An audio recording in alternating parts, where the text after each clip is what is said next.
ನಮಸ್ಕಾರ ಎಲ್ರಿಗೂ good morning. ಎಲ್ಲರೂ ಹೇಗಿದ್ದೀರಾ? ಆರಾಮಿದ್ದೀರಾ ಅಂತ ಭಾವಿಸ್ತೀನಿ. ನಾನು ಕೂಡ ಆರಾಮಾಗಿದ್ದೀನಿ. ಇವತ್ತು ಬೆಳಗ್ಗೆಯಿಂದ ವಿಡಿಯೋ ಶುರು ಮಾಡ್ತಾ ಇದ್ದೀನಿ. ಇವತ್ತು ನಮ್ಮೆಲ್ಲರ ಪ್ರೀತಿಯ ಅಚ್ಚುಮೆಚ್ಚಿನ ಭಗವಂತ ಶ್ರೀರಾಮಚಂದ್ರನ ಪ್ರಾಣ ಪ್ರತಿಷ್ಠಾಪನೆ ಅಯೋಧ್ಯೆಯಲ್ಲಿ ನಡೀತಾ ಇದೆ. ಸೊ ಹಾಗೆ ನನಗೆ ಕೊಟ್ಟಿರುವಂಥ ಮಂತ್ರಾಕ್ಷತೆನ ಇವತ್ತು ಪೂಜೆ ಮಾಡಿ ರಾಮನ ಒಂದು ಮಂತ್ರವನ್ನು ಹೇಳ್ತಾ ಇವತ್ತು ಪೂಜೆ ಮಾಡಿದ್ದೀನಿ. ಈ ಮಂತ್ರಾಕ್ಷತೆನ ಇವತ್ತು ಪೂಜೆ ಮಾಡಿ ನಾನು ನಮ್ಮ ತಲೆಗೆ ಒಂದು 2 ಕಾಳಷ್ಟು ಮಂತ್ರಾಕ್ಷತೆನ ನಾನು ಪ್ರೋಕ್ಷಣೆ ಮಾಡಿಕೊಂಡು, ಇನ್ನು ಬಾಕಿ ಎಲ್ಲ ಮಂತ್ರಾಕ್ಷತೆನ ನಾವು ಏನು ದುಡ್ಡು ಕಾಸು ಅಥವಾ ಒಡವೆಗಳೆಲ್ಲ ಇಡುವಂಥ ಬೀರು ಅಥವಾ ಗಾಡ್ರೇಜ್ ಏನಂತೀವಿ, ಸೊ ಅದರೊಳಗಡೆ ನಾನು ಇಟ್ಟಿದ್ದೀನಿ. ಸೊ ನನ್ನ ಪೂಜೆ ಎಲ್ಲ ಮುಗಿಸಿ ಹಾಗೆ ಇವಾಗ ಅಡುಗೆ ಕೂಡ ರೆಡಿ ಮಾಡ್ಕೊತಾ ಇದ್ದೀನಿ. ಸ್ವಲ್ಪ ರೈಸಿಗೆ ಇಟ್ಕೊಂಡು ಹಾಗೆ ಹಾಲನ್ನು ಕೂಡ ಬಿಸಿಗೆ ಇಟ್ಕೊಂಡೆ. ಅಷ್ಟರಲ್ಲಿ ನಾನು ಡ್ರೈ ಫ್ರೂಟ್ಸ್ ಎಲ್ಲ ನೆನೆಸಿಟ್ಟಿದ್ದೆ ರಾತ್ರಿಯೇ. ಒಂದು 10 ಬಾದಾಮಿ, ಗೋಡಂಬಿ, ದ್ರಾಕ್ಷಿ ಮತ್ತು ಹಾಗೆ ಖರ್ಜೂರ ಎಲ್ಲ. ಸೊ ಅದನ್ನೆಲ್ಲ ಇಲ್ಲಿ ತೆಗೆದಿಟ್ಟಿದ್ದೀನಿ. ಯಾವತ್ತೂ ನಾವು ಬಾದಾಮಿನ ತಿನ್ನಬೇಕಾದ್ರೆ ಅದರ ಸಿಪ್ಪೆನ ತೆಗೆದು ತಿನ್ನಬೇಕು. ಸೊ ಅದು ಹೆಲ್ತಿಗೆ ತುಂಬ ಒಳ್ಳೆಯದು. ಮತ್ತು ನಾನು ಈವ್ನಿಂಗಿಂದ ವಿಡಿಯೋ ಶುರು ಮಾಡಿದೆ. ಸೊ ಮಾರ್ನಿಂಗಿಂದ ಅಷ್ಟೇನು ನಾನು ಮನೆಯಲ್ಲಿ ಕೆಲಸ ಮಾಡಿದ್ದೆಲ್ಲ ವಿಡಿಯೋ ಮಾಡ್ಕೊಳ್ಳಿಲ್ಲ. ಸೊ ನಮ್ಮ ಏರಿಯಾದಲ್ಲಿ ಈ ರೀತಿಯಾಗಿ ರಾಮನ ಪೂಜೆ ಮಾಡಿದರು. ಮನೆಗೆ ಬಂದು ನಾನು ತರಕಾರಿ, ಹಣ್ಣು, ಸೊಪ್ಪು ಎಲ್ಲ ತೊಗೊಳ್ಳೋದಿತ್ತು, ತೊಗೊಂಡು ಮನೆಗೆ ಬಂದು ಹಾಗೆ ಮತ್ತೆ ಪೂಜೆ ಮಾಡಿ ಬಾಗಿಲಲ್ಲಿ ದೀಪನೂ ಕೂಡ ಹಚ್ಚಿದೆ. ತಂದಿರೋವಂಥ ತರಕಾರಿ ಸೊಪ್ಪನ್ನೆಲ್ಲ ಎತ್ತಿಟ್ಟೆ. ಸಂಜೆ ಪೂಜೆನೂ ಕೂಡ ನಂದು ಮುಗೀತು.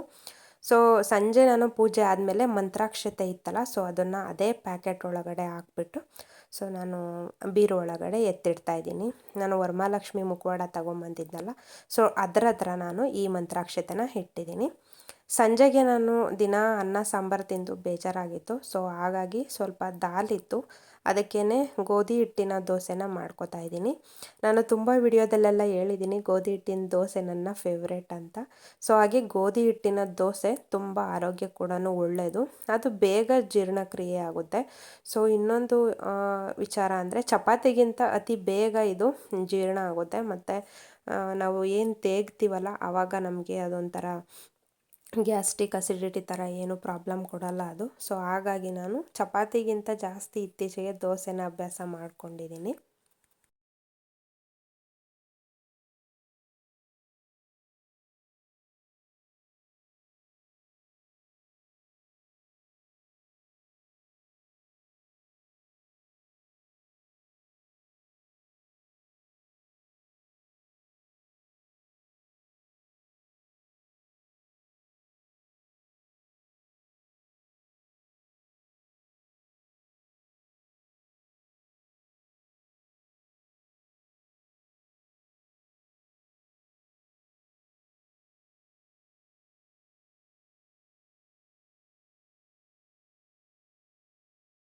ಹಾಗೆ ನಾನು ಮೊನ್ನೆ ವಿಡಿಯೋ ಮಾಡಿ ಹಾಕಿದ್ದೆ 2 ದಿನ ಅಂತ 3 ದಿನದ ಹಿಂದೆ. ಸೊ ನಾನು ಇನ್ನು ಮುಂದೆ ವಿಡಿಯೋ ಮಾಡಲ್ಲ, ನನ್ನ ಚಾನಲ್ ಪ್ರಾಬ್ಲಮ್ ಆಗಿದೆ. ನೋಡೋಣ ಮುಂದೆ ಯಾವಾಗಾದ್ರೂ ಮಾಡಬೇಕು ಅಂತ ಅನಿಸಿದ್ರೆ ಮಾಡ್ತೀನಿ. ಸೊ ಈ ವಿಡಿಯೋನಾದ್ರೂ ಹೋಗುತ್ತಾ ಇಲ್ವೋ ಗೊತ್ತಿಲ್ಲ ನನಗೆ.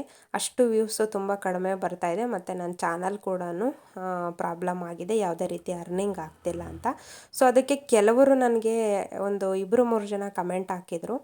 ಸೊ ವಿಡಿಯೋ ಮಾಡಲ್ಲ ಅಂದ್ಬಿಟ್ಟು ಮತ್ತೇನಾದ್ರೂ ಮಾಡಿದ್ರೆ ನಾನ್ಸೆನ್ಸ್ ಅಂತ ಹೇಳಿ. ಇಲ್ಲಿ ಸೆನ್ಸು ನಾನ್ಸೆನ್ಸ್ ಅಂತ ಏನೂ ಬರಲ್ಲ. ನಾವು ನಮ್ಮ ದುಡಿಮೆ ಮಾಡಲಿಕ್ಕೆ ವಿಡಿಯೋ ಮಾಡ್ಕೊಳ್ಳೋದು. ಎಷ್ಟೋ ಜನ ಮನೆ ಜಗಳನ ತಂದು ಯೂಟ್ಯೂಬಲ್ಲಿ ಇಟ್ಟಿದ್ದಾರೆ, ಅವರಿಗೆಲ್ಲ ಲಕ್ಷ ವ್ಯೂಸ್ ಬರುತ್ತೆ. ಸೊ ಆ ಲಕ್ಷ ವ್ಯೂಸಿಗೆ ಎಷ್ಟು ಅಮೌಂಟ್ ಬರುತ್ತೆ ಅಂತ ನೀವು ಊಹೆನೂ ಮಾಡ್ಕೊಳಕ್ಕಾಗಲ್ಲ. 1,000ಕ್ಕೆ 50 ರೂಪಾಯಿ ನನಗೆ ಲೆಕ್ಕ ಹಾಕಿ 4-5 ಲಕ್ಷ ವ್ಯೂಸಿಗೆ ಎಷ್ಟು ಅಮೌಂಟ್ ಬರುತ್ತೆ ಅಂತ. ಸೊ ಅವಾಗ ನಿಮಗೇ ಗೊತ್ತಾಗುತ್ತೆ.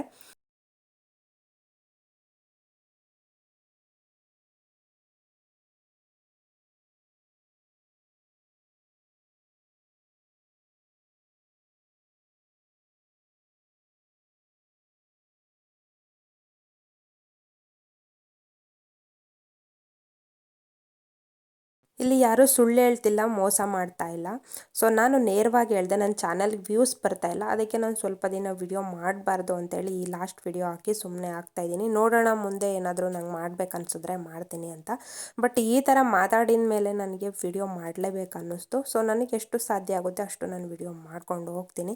ಸೊ ಯಾರೋ ಬೊಗಳ್ತಾರೆ ಅಂತ ನಾನು ಅದಕ್ಕೆ ಹೆದರ್ಕೊಂಡು ನಾನು ವಿಡಿಯೋ ಮಾಡೋದು ಬಿಡಲಿಕ್ಕೆ ತಯಾರಾಗಿಲ್ಲ. ಇನ್ನು ಮುಂದೆ ನಾನು ವಿಡಿಯೋ ಮಾಡಲ್ಲ ಅಂದಿದ್ದಕ್ಕೆ ಎಷ್ಟು ಜನ ನನಗೆ ಕಮೆಂಟ್ ಹಾಕಿದ್ದಾರೆ. ಸೊ ವಾಟ್ಸಪ್ಪಲ್ಲಿ ಕೂಡ ಮೆಸೇಜ್ ಹಾಕಿದ್ದಾರೆ, ವಿಡಿಯೋ ಮಾಡಿ ಯಾಕೆ ಮಾಡಲ್ಲ ಅಂತೀರ, ಎಲ್ರಿಗೂ ವ್ಯೂಸ್ ಪ್ರಾಬ್ಲಮ್ ಆಗೇ ಆಗುತ್ತೆ ಅಂತ. ಸೊ ಎಷ್ಟು ಜನ ಪ್ರೀತಿ ಕೊಡೋರಿದ್ದಾರೆ ನನಗೆ. ನಿಮ್ಮ ಒಂದು 2-3 ಜನಕ್ಕೋಸ್ಕರ ಎದುರುಕೊಂಡು ನಾನು ವಿಡಿಯೋ ಮಾಡೋದು ಬಿಡಲ್ಲ. ಸೊ ವಿಡಿಯೋ ಮಾಡ್ತಾ ಇರೋದೇ ನಾವು ಒಂದು ಅರ್ನಿಂಗ್ ಮಾಡ್ಲಿಕ್ಕಂತ. ಸೊ ಹಂಗಿದ ಮೇಲೆ ನಾನು ವಿಡಿಯೋ ಮಾಡೋದು ಏನಕ್ಕೆ ಬಿಡಬೇಕು.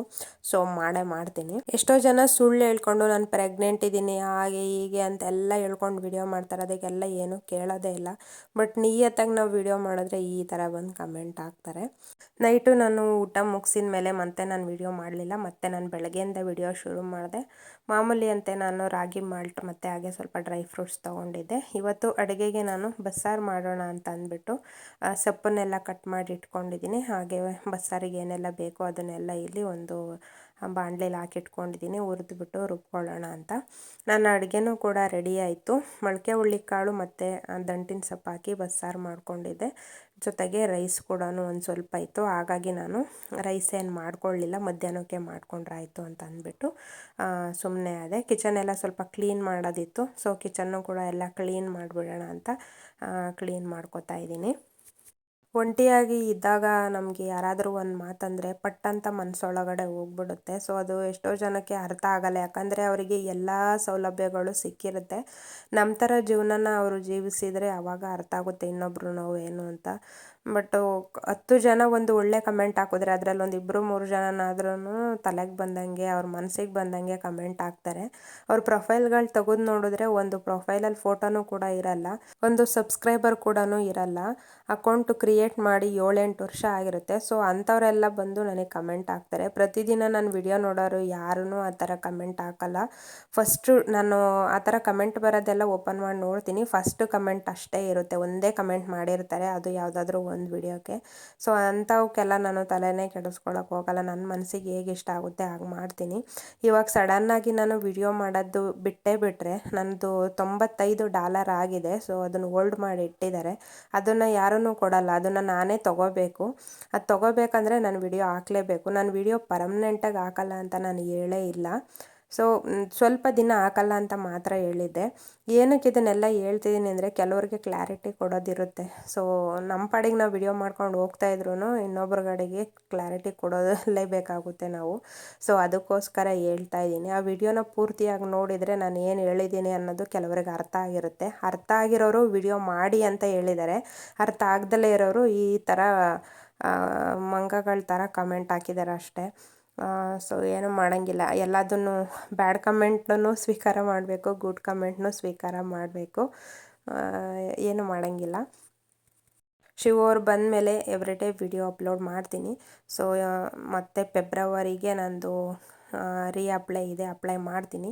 ಚಾನಲ್ ಬರುತ್ತೋ ಬಿಡುತ್ತೋ ಗೊತ್ತಿಲ್ಲ. ಬಟ್ ಅರ್ನಿಂಗ್ ಮಾಡಿರೋದಾದ್ರೂ ವಾಪಸ್ ಬಂದರೆ ಸಾಕು ಅಂತ ಅನಿಸ್ಬಿಟ್ಟಿದೆ ನನಗೆ. ಅದಷ್ಟೂ ಬಿಡಲಿಕ್ಕೆ ನನಗೆ ಮನಸ್ಸಿಲ್ಲ. ಯಾಕಂದರೆ ನಾನು ಪ್ರತಿ ತಿಂಗಳು ರೀಚಾರ್ಜ್ ಮಾಡ್ಕೊಂಡಿರೋ ದುಡ್ಡಾದ್ರೂ ನನಗೆ ಬರಲೇಬೇಕು. ಸೊ ಅದಕ್ಕೋಸ್ಕರನಾದ್ರೂ ಅದು ಬರೋವರೆಗೂನಾದ್ರೂ ನಾನು ಈ ಚಾನಲಲ್ಲಿ ವಿಡಿಯೋ ಮಾಡ್ತೀನಿ. ಹೊಸ ಚಾನಲಲ್ಲಿ ಕೂಡ ನಾನು ವಿಡಿಯೋಸ್ ಹಾಕ್ತೀನಿ ಎವ್ರಿಡೇ. ನಾನು ಡೈಲಿ ರೂಟೀನ್ ಏನಿರುತ್ತೆ ಅದೇನಷ್ಟು ಚಾನಲ್ ಏನು ಪ್ರಾಬ್ಲಮ್ ಆಗಿಲ್ಲ ನನಗೆ.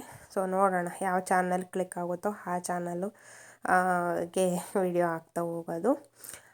ನನ್ನ ಕೆಲಸ ಎಲ್ಲ ಮುಗಿಸಿ ಫ್ರೆಶ್ ಅಪ್ ಎಲ್ಲ ಆಗಿ ಪೂಜೆ ಎಲ್ಲ ಮುಗಿಸ್ಕೊಂಡು ನಾನು ಸೀರೆ ಯಾವ ಥರ ಒಂದು ಪ್ಲೇಟ್ ಮಾಡೋದು ಮತ್ತು ಡ್ರಾಪಿಂಗ್ ಮಾಡೋದು ಯಾವ ಥರ ಫೋಲ್ಡ್ ಮಾಡಿ ಇಟ್ಕೋತೀವಲ್ಲ ನಾವು ಎಮರ್ಜೆನ್ಸಿ ಹೋಗಬೇಕಾದ್ರೆ ಎಲ್ಲಾದ್ರೂ ಸಡನ್ನಾಗಿ ತೊಗೊಂಡೋಗ್ಲಿಕ್ಕೆ. ಸೊ ಅದನ್ನು ಯಾವ ಥರ ಮಾಡೋದು ಅನ್ನೋದು ಒಂದು ವಿಡಿಯೋ ಮಾಡಿದ್ದೀವಿ ನಾವು. ಸೊ ಅದನ್ನು ನನ್ನ ಒಂದು ಹೊಸ ಚಾನಲಲ್ಲಿ ಅಪ್ಲೋಡ್ ಮಾಡ್ತೀನಿ. ಯಾರೆಲ್ಲ ನೋಡಿಲ್ಲ ಆ ವಿಡಿಯೋನ ಒಂದ್ಸಲ ಚೆಕ್ ಮಾಡಿ. ಯಾರಿಗಾದ್ರೂ ಎಲ್ಪ್ಫುಲ್ ಆಗ್ಬೋದು. ಸಿಂಪಲ್ ಆ್ಯಂಡ್ ಈಸಿಯಾಗಿ ತೋರಿಸ್ಕೊಟ್ಟಿದ್ದೀವಿ. ಸೊ ತುಂಬ ಕಷ್ಟ ಏನಿಲ್ಲ. ಪ್ಲೇಟಿಂಗ್ ಮಾಡ್ಕೊಳ್ಳೋದು, ಸ್ಯಾರಿ ಡ್ರಾಪಿಂಗ್ ಮಾಡೋದು ತುಂಬ ಅಂದರೆ ತುಂಬ ಈಸಿ. ಸೊ ನಾನು ಕೂಡ ಇವತ್ತೇ ಫಸ್ಟ್ ಟೈಮ್ ನೋಡ್ಕೊಂಡಿದ್ದು. ಯೂಟ್ಯೂಬಲ್ಲೆಲ್ಲ ನೋಡ್ಕೊಂಡಿದ್ದೆ, ಬಟ್ ನಾನು ಅಷ್ಟಾಗಿ ಸ್ಯಾರಿ ವೇರ್ ಮಾಡೋದಿಲ್ವಲ್ಲ. ಸೊ ಹಾಗಾಗಿ ನಾನು ಅದ್ರ ಬಗ್ಗೆ ತಲೆ ಕೆಡಿಸ್ಕೊಂಡಿರಲಿಲ್ಲ. ಬಟ್ ಇವತ್ತು ನನ್ನ ಫ್ರೆಂಡ್ ವೀಣಾ ತುಂಬ ದಿನದಿಂದ ಹೇಳ್ತಿದ್ಲು, ಅದೊಂದು ವಿಡಿಯೋ ಮಾಡಿ ಹಾಕು, ಯಾರಿಗಾದ್ರೂ ಹೆಣ್ಮಕ್ಳಿಗೆ ಹೆಲ್ಪ್ ಆಗುತ್ತೆ ಅಂತ. ಸೊ ಹಾಗಾಗಿ ಇವತ್ತು ಈ ಒಂದು ವಿಡಿಯೋನ ಮಾಡಿದ್ವಿ. ಸೊ ಯಾರೆಲ್ಲ ಆ ವಿಡಿಯೋ ನೋಡಿಲ್ಲ ಪ್ಲೀಸ್ ಒಂದ್ಸಲ ಹೋಗಿ ಚೆಕ್ ಮಾಡಿ ವಿಡಿಯೋ ಹೇಗೆ ಬಂದಿದೆ ಅಂತ ಕಮೆಂಟ್ ಹಾಕೋದು ಮರಿಬೇಡಿ. ಇದೆಲ್ಲದೂ ಒಂದೊಂದು ಒಳ್ಳೊಳ್ಳೆ ಇನ್ಫಾರ್ಮೇಷನ್ ಇರೋದೇ ಅಲ್ವಾ, ಯಾರಿಗಾದ್ರೂ ಎಲ್ಪ್ ಆಗೋದೇ ಅಲ್ವಾ. ಸೊ ಈ ಥರದ್ದೆಲ್ಲನೂ ನಾನು ವಿಡಿಯೋದಲ್ಲಿ ಮಾಡ್ತಾನೆ ಇರ್ತೀನಿ. ನಂದು ಯೂಟ್ಯೂಬ್ ಪೇಮೆಂಟ್ ಬಂದಿರೋದ್ರ ಬಗ್ಗೆ ನಾನು ವಿಡಿಯೋ ಮಾಡಿದ್ನಲ್ಲ, ಸೊ ಆ ವಿಡಿಯೋ ಇವಾಗ ವೈರಲ್ ಆಗ್ತಾಯಿದೆ. ಅದರಿಂದ ಎಷ್ಟೋ ಜನಕ್ಕೆ ಹೆಲ್ಪ್ ಆಗಿದೆ, ಒಳ್ಳೊಳ್ಳೆ ಕಮೆಂಟ್ಗಳು ಆಗ್ತಾ ಇದ್ದಾರೆ. ಸ್ಟಾರ್ಟಿಂಗ್ ನಾನು ಆ ವಿಡಿಯೋ ಮಾಡಿದಾಗ ಬರೀ 2,000-3,000 ವ್ಯೂಸ್ ಬಂದಿತ್ತು, ಬಟ್ ಇವಾಗ ಅದು 15,000 ವ್ಯೂಸ್ ರೀಚ್ ಆಗಿದೆ. ಸೊ ಹಿಂಗೆ ನಾನು ಮಾಡೋದು ಒಂದೊಂದು ಒಳ್ಳೆ ಇನ್ಫಾರ್ಮೇಷನ್ ಕೊಡ್ತಾ ವಿಡಿಯೋ ಮಾಡ್ತೀನಿ.